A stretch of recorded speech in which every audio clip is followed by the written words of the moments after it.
Assalamualaikum warahmatullahi wabarakatuh. Perkenalkan nama saya Rizka Ramadikana, NIM 2001 110094, jurusan Administrasi.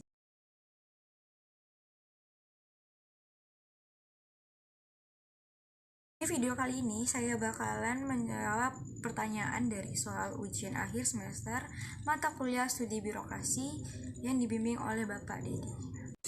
Baiklah, saya akan menjawab pertanyaan nomor 1A tentang pengertian governance dan partnership governance. Yang pertama itu pengertian governance ialah mekanisme pengelolaan atau tata kelola sumber daya sosial dan ekonomi yang melibatkan sektor negara dan non-pemerintah untuk kegiatan yang kolektif.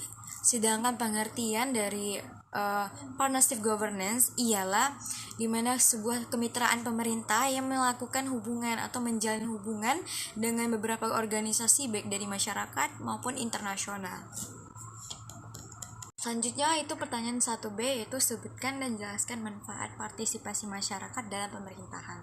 Nah, partisipasi masyarakat itu dapat berupa berdasarkan UU nomor 23 tahun 2014 itu tentang perencanaan, penganggaran, pengoptimalan sumber daya alam yang ada di daerah, ikut membangun kebijakan pemerintah, itu berupa bentuk partisipasi masyarakat dan tanpa pula dalam pemilu. Nah, dalam manfaat yang bisa Adapun peran masyarakat dalam partisipasi ialah masyarakat bisa melihat langsung kebijakan atau apa yang dilakukan oleh pemerintah serta bisa ikut andil dalam membuat hal tersebut dalam penyelenggaraan dan penganggarannya.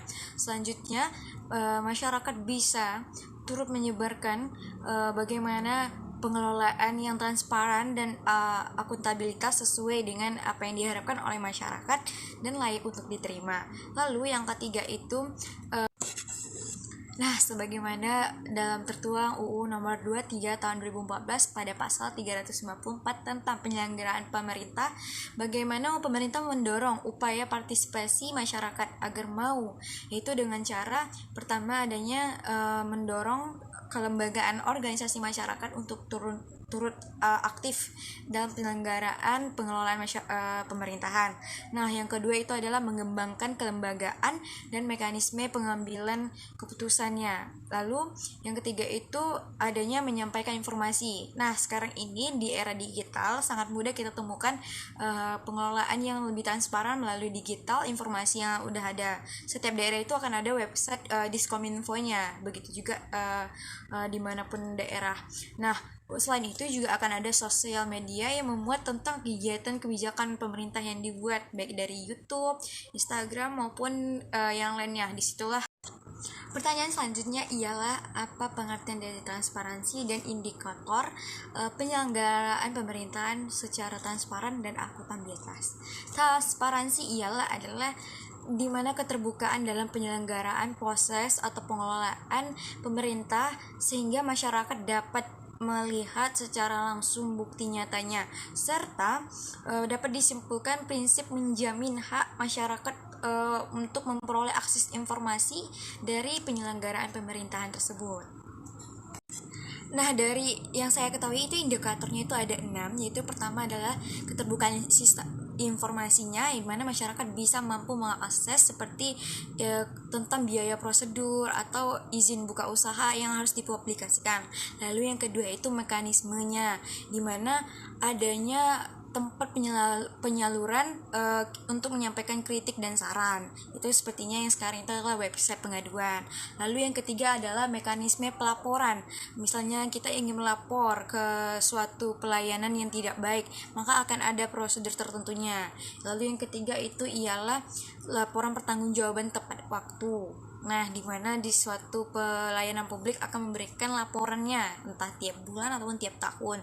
Lalu yang kelima itu laporan mengenai pendapatan atau keluar masuknya anggaran yang dilakukan. Yang keenam itu pengumuman kebijakan yang mengenai pengelolaan, penataan dan lain. Kenapa pentingnya reformasi birokrasi di Indonesia? Nah, jawabannya karena birokrasi pemerintah Indonesia sendiri masih dinilai kurang baik dalam pelayanannya dan pelaksanaannya. Nah, reformasi birokrasi itu ialah upaya pemerintah dalam menanggulangi pelayanan yang saat ini belum mampu mewujudkan good governance dan mekanisme yang baik untuk pelayanan masyarakat. Nah, dalam faktor reformasi birokrasi ini, faktor yang mempengaruhi dari reformasi birokrasi ini ialah yang pertama adalah komitmen yang tinggi dalam pelaksanaannya, lalu yang kedua adalah kesamaan persepsi dalam berpikir untuk kedepannya, lalu yang ketiga itulah konsistensi dalam menerapkannya. Nah, reformasi birokrasi yang diharapkan masyarakat ialah yang pertama seperti pelayanan yang lebih berkualitas, lalu meminimalisir dari bentuk KKN, lalu yang ketiga itu bertanggung jawab atas kesalahan, lalu memberikan pelayanan kepada masyarakat yang protes itu dengan sebaik-baik mungkin, lalu yang kelima itu adalah menyediakan informasi yang bermanfaat. Nah, sekian dari saya. Selanjutnya ialah tentang konsep teori kepercayaan publik dan etika publik. Nah, menurut saya ialah kepercayaan publik dan etika publik itu harus berlandaskan dengan transparansi yang dimana mendapatkan keterbukaan, kemudahan akses, dan akuntabilitas yang atau pertanggungjawaban. Ada 4 hal yang harus ditanamkan, yaitu pertama equality, di mana perlakuan yang sama, tidak membeda-bedakan golongan baik dari ras, suku, dan agama. Lalu yang kedua equity, yaitu perlakuan yang adil kepada semua kondisi masyarakat yang beragam. Lalu yang ketiga itu loyalty, yang mana kita kesetiaan dalam berperan. Lalu yang keempat itu responsibility, yaitu respon kita kepada masyarakat itu haruslah ramah tamah tanpa harus mempercuek atau tidak memperdulikan mereka.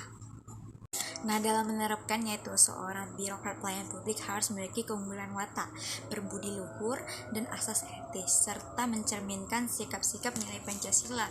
Oleh karena itu, dalam perekrutan menjadi pelayan publik, hendaklah dimulai membentuk bagaimana perekrutan yang baik sesuai dengan yang diperlukan. Seperti itu.